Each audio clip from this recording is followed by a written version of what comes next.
Hello everyone. श्रीमान नारायण दोस्तों, आपके अपने चैनल हर दिन कुछ नया में आपका बहुत बहुत स्वागत है। तो आज की वीडियो में हम सुनेंगे अजा एकादशी व्रत कथा को एवं अजा एकादशी व्रत कथा के महत्व को भी जानेंगे। तो चलिए वीडियो को शुरू करते हैं। और यदि आपने अभी तक चैनल को सब्सक्राइब नहीं किया है तो चैनल को सब्सक्राइब अवश्य करें, साथ ही बेल आइकन को प्रेस करें। इससे ये होगा कि मैं कोई भी वीडियो अपलोड करूँगी तो इसकी नोटिफिकेशन सबसे पहले आपके पास पहुँच जाएगी। तो चलिए कथा का श्रवण करते हैं। अर्जुन ने कहा, हे मधुसूदन, मैंने श्रावण शुक्ल एकादशी अर्थात पुत्रदा एकादशी का सविस्तार वर्णन सुना है। अब आप कृपा करके मुझे भाद्रपद माह के कृष्ण पक्ष की एकादशी के विषय में भी बतलाइए। इस एकादशी का नाम क्या है तथा इसकी व्रत का विधान क्या है? इसका व्रत करने से किस फल की प्राप्ति होती है? श्री कृष्ण ने कहा, हे कुंती पुत्र, भाद्रपद माह के कृष्ण पक्ष की एकादशी को अजा एकादशी कहते हैं। इसका व्रत करने से सभी पाप नष्ट हो जाते हैं। इस लोक और परलोक में मदद करने वाली इस एकादशी व्रत के समान संसार में कोई दूसरा व्रत नहीं है। तो अब ध्यानपूर्वक इस एकादशी का महात्म्य सुनो। पौराणिक काल में भगवान श्री राम के वंश में अयोध्या नगरी में एक चक्रवर्ती राजा हरिश्चंद्र नाम के एक राजा हुए थे। राजा अपनी सत्यनिष्ठा और ईमानदारी के लिए प्रसिद्ध थे। एक बार देवताओं ने इनकी परीक्षा लेने की योजना बनाई। राजा ने स्वप्न में देखा कि ऋषि विश्वामित्र को उन्होंने अपना राजपाट दान कर दिया है।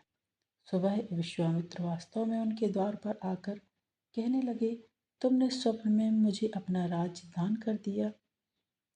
राजा ने सत्यनिष्ठ व्रत का पालन करते हुए संपूर्ण राज्य विश्वामित्र को सौंप दिया। दान के लिए दक्षिणा चुकाने हेतु राजा हरिश्चंद्र को पूर्व जन्म के कर्म फल के कारण पत्नी, बेटा एवं खुद को बेचना पड़ा। हरिश्चंद्र को एक डोम ने खरीद लिया जो शमशान भूमि में लोगों के दाह संस्कार का काम करवाता था। स्वयं वह एक चांडाल का दास बन गया। उसने उस चांडाल के यहाँ कफन लेने का काम किया, किंतु उसने इस आपत्ति के काम में भी सत्य का साथ नहीं छोड़ा। जब इसी प्रकार उसे कई वर्ष बीत गए तो उसे अपनी इस नीच कर्म पर बड़ा दुख हुआ और वह इससे मुक्त होने का उपाय खोजने लगा। वह सदैव इसी चिंता में रहने लगा कि मैं क्या करूं, किस प्रकार इस नीच कर्म से मुक्ति पाऊं। एक बार की बात है, वह इसी चिंता में बैठा था कि गौतम ऋषि उसके पास पहुँचे। हरिश्चंद्र ने उन्हें प्रणाम किया और अपनी दुख भरी कथा सुनाने लगे।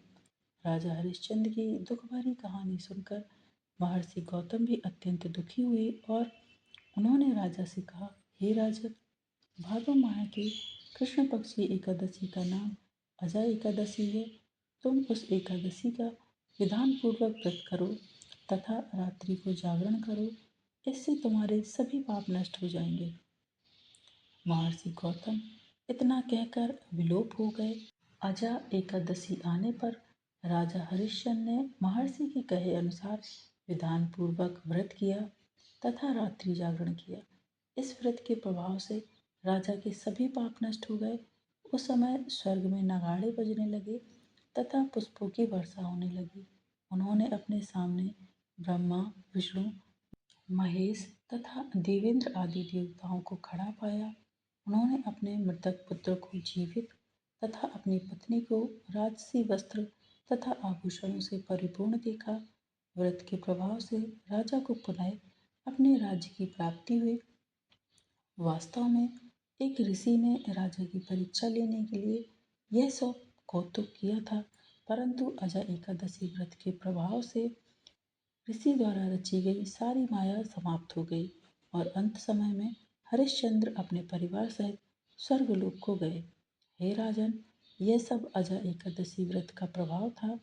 जो मनुष्य इस व्रत को विधान पूर्वक करते हैं तथा रात्रि जागरण करते हैं, उनके सभी पाप नष्ट हो जाते हैं और अंत में वे स्वर्ग को प्राप्त होते हैं। इस एकादशी व्रत की कथा के श्रवण मात्र से ही अश्वमेध यज्ञ कि फल की प्राप्ति होती है।